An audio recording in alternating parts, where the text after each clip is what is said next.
Top 5 reasons why I personally like a food plot better than soft mass fruit making trees.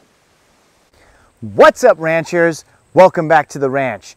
All right, today we're going to talk about my top 5 reasons, my top 5 personal reasons why I like planting a food plot better than planting soft mass or fruit trees, such as apple trees, chestnut trees, persimmon trees, pear trees, cherry trees maybe, plum trees.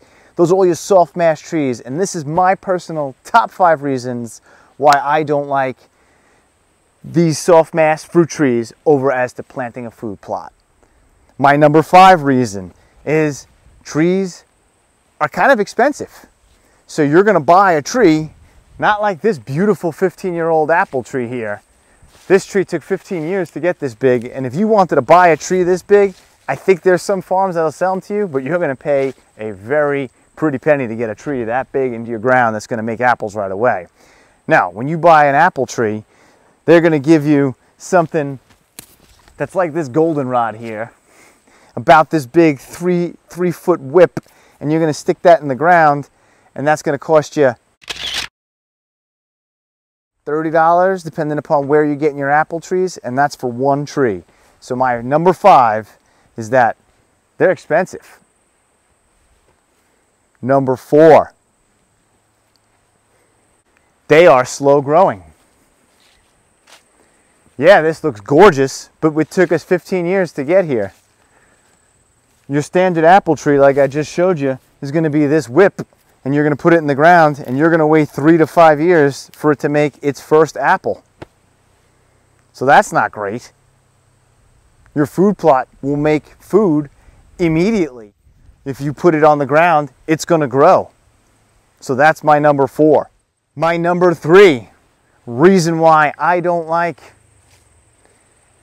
soft mass or apple trees over a food plot. It's a short season.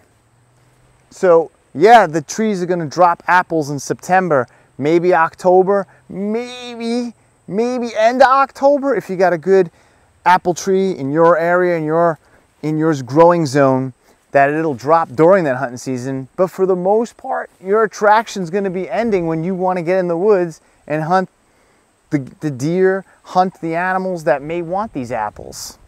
So that's my number 3. My number 2, the second most reason why I don't like soft mass apple trees, pear trees, plum trees as compared to a food plot is, well, you're never going to get as much tonnage.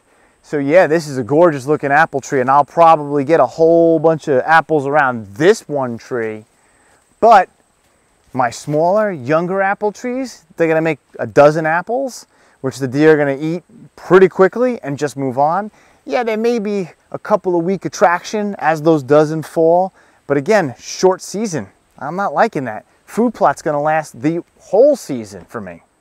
And moving on, my number 1 reason why I don't like apple trees, soft mass trees like pear trees, plum trees, cherry trees, I know I've said it like 10 times already, but the reason why I don't like them is not reliable. And what do I mean by not reliable? My number 1 reason why I'm going to plant a food plot and I'm going to get growth almost guaranteed, even if it's not great growth, I'm going to get growth, is not reliable. This beautiful tree right behind me here in this shot that should have apples all on the ground falling at this point, there's not an apple. We had a heat up in May. This tree made beautiful flowers, was getting ready to make apples. And guess what? Then a frost comes through and no apples. So now this whole tree is not going to do anything to attract deer for me. Yeah, they may eat some of the sweet low branches that are in that browse line, but they're not really going to get too much from that. They're looking for the apples that aren't there. So that is my number 1 reason why I say you should be working at getting better at your food plots, getting that tonnage out, expanding the area that the food plot carries food to those deer so they can come out and browse and hang out and get patternable. This unreliability of the apple trees could be a major problem. It is for me. Let me show you a few more trees. This is a 3.5-year-old pink lady apple tree, and it has finally gotten over my head, so it's a nice 8 feet tall. But guess how many apples this has made me in 3 years? 1. I got 1 apple last year.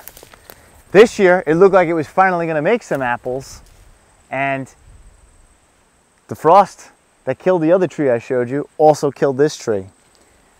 And while I'm showing you this tree, I'll throw in a bonus reason why I don't like soft mash trees over a food plot. This giant cage. As I go around, you can see this huge cage, and you gotta do something like this.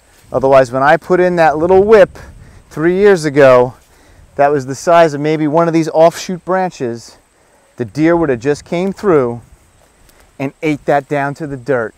And my money investment for apples and patterning deer and feeding deer would have went right out the window. So there's a bonus reason why I don't even like soft mash trees over a food plot. Because once they eat this, it's gone forever. And that wastes your time, your money, your effort. And not only that, but these cages are a little bit of time and process to put in. 100% worth it, but they're more of an investment into your apple trees to get them to grow. 3-year-old Fuji apple tree, same problem, no apples.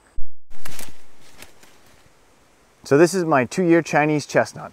No chestnuts, caged in the woods so the deer can't eat it. I used all the neighboring beech and young maple trees here to work as my post for my cage. And yeah, this tree grew immensely. You know, it's as tall as me now, but still hasn't made a chestnut for me. 3-year-old Dunstan Chestnut tree, probably 10 feet tall now. No chestnuts. This is one of my 2 Dunstan Chestnut trees going on its 3rd year, and I planted this tree and it couldn't have been more than 3 feet tall, you know, probably chest height. And look at it now, 10 feet tall. The base is as thick as a broom handle, but still no Dunstan chestnuts, 0 chestnuts on both of my chestnut trees. 5-year-old multiple crabapple trees, no apples.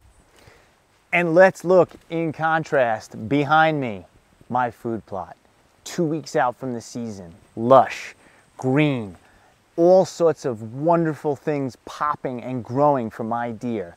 We got rape that I see some peas, I see some leftover sorghum, I see some oats popped up nice and tall, I see the rye coming. And in next week, right the day before the season, I'm gonna layer real quick through here with a little bit of rye grain on top of what's already growing. And I know what you're saying, why would you do that the day before the season? That's for another video.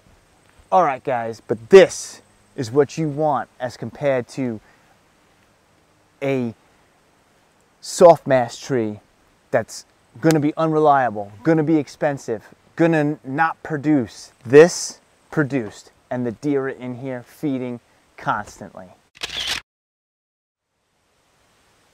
Thanks for watching.